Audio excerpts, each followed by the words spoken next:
Hey, it's Tim Frisch here with a Frisch Perspective, where today I'm going to continue my discussion of Bible translations.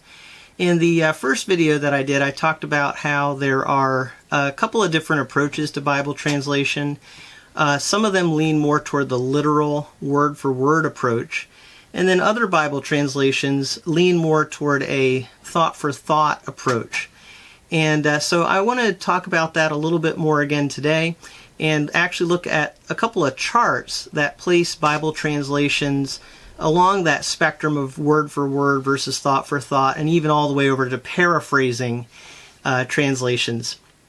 And then I would like to just end off this video talking about my own preference in Bible translations and let you guys hear what my thoughts are on my favorite translations of the Bible.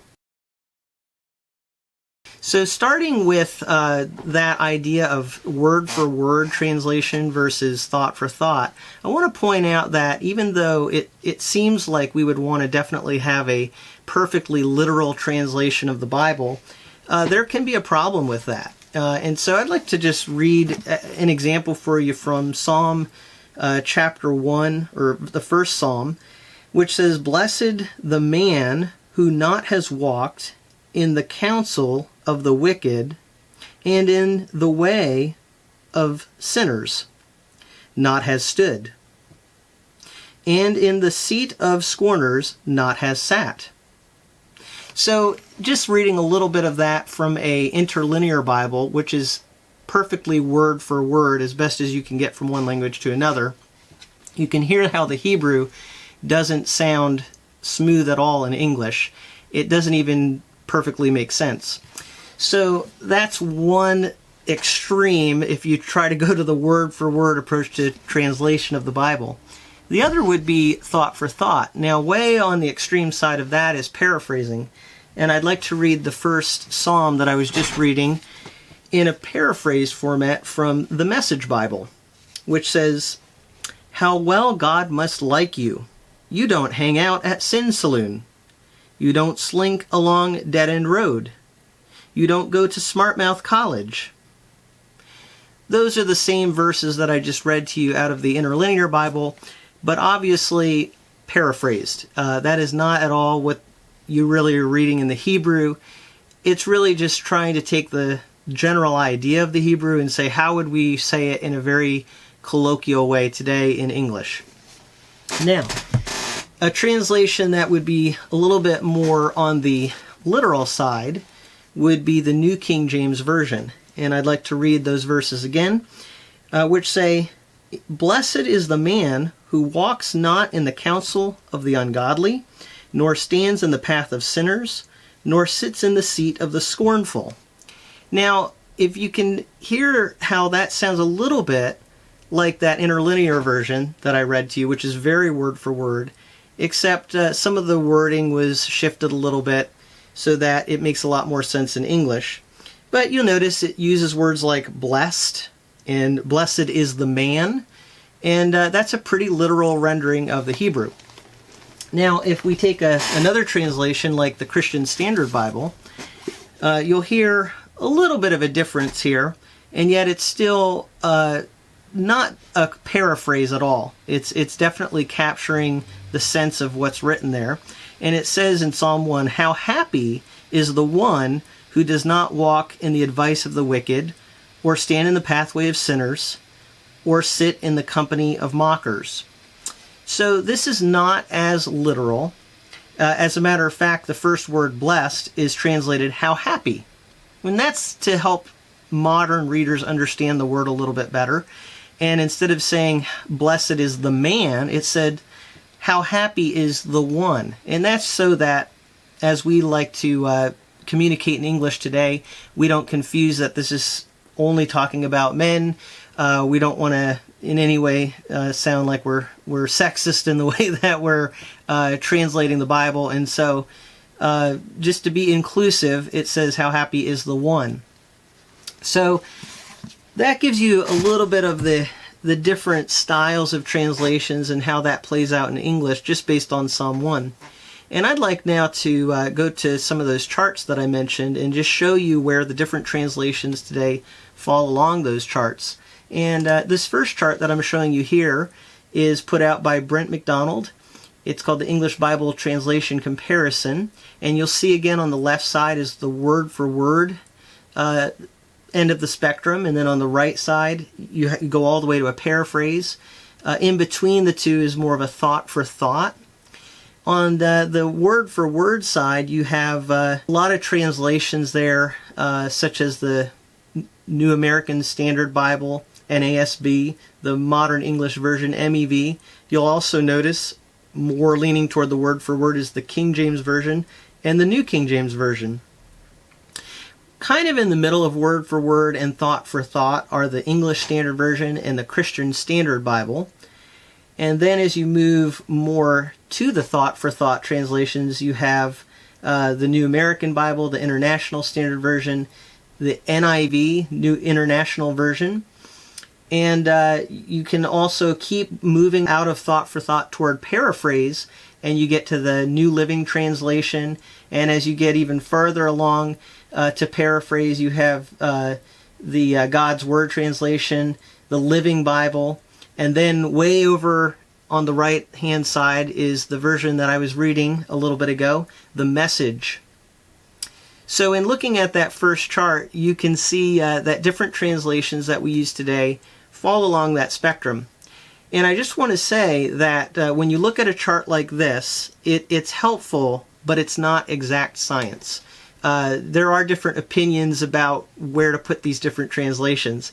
I'd like to show you another chart that's actually put out by the Christian Standard Bible publishers.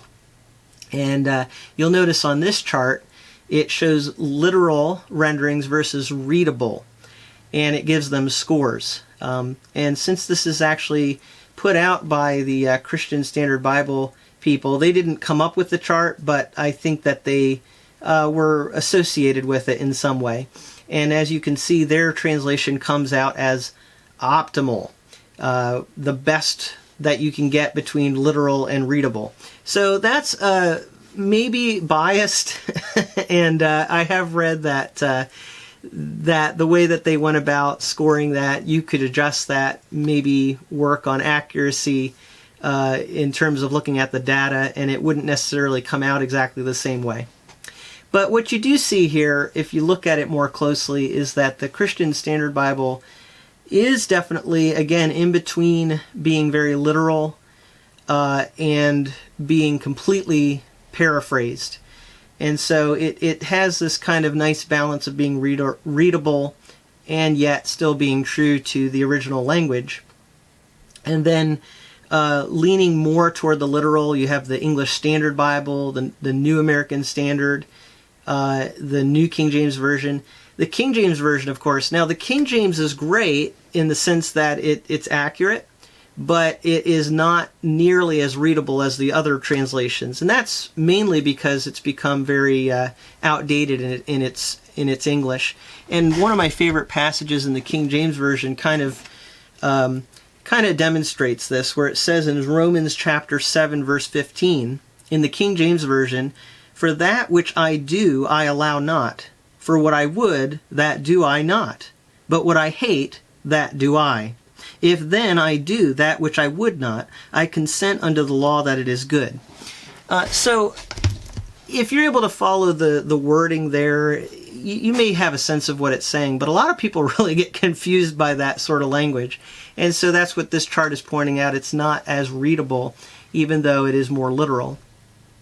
Now, the other translations are more readable, like the New International Version, NIV, the New English Translation, NET, and the New Living Translation is considered very readable, but not as literal. The NIV, as you can see, is very popular because it is very readable, and yet it's not a thought-for-thought translation in the full sense of the word, and it's certainly not a paraphrase. It's still trying to maintain a lot of accuracy. However, it gets away from the literal, and therefore it also receives a lot of criticism for that. Now that leads me to my own personal preference on Bible translations, and you may kind of hear it coming out in the way that I'm talking about this subject. I personally would tend to like translations that are more literal. I like to use the analogy of reading Charles Dickens, and if you're going to read someone like him, in my opinion, to really get the sense of that author, you want to read as best you can his actual words. So I like translations that give you as much as possible the words of the writers. I realize we're going from one language to another, but there is something that you're able to capture a little bit more if you try to stay as literal as possible. On the other hand, you can be so rigid in your Bible translation that, and a good example of this is where we maybe use the King James Version. We've used it for so long, it's a really good translation, but as it gets older, the meaning kind of changes in terms of the vocabulary use. And so again, if you're reading Charles Dickens and you're reading some of the words there, you may not fully understand what they mean, or they may have a different meaning than what they meant back when Charles Dickens wrote those words. And so that's where it's really good to have a bit of an update on Charles Dickens, if needed, as time goes on. And we're only 150, 200 years after Charles Dickens wrote.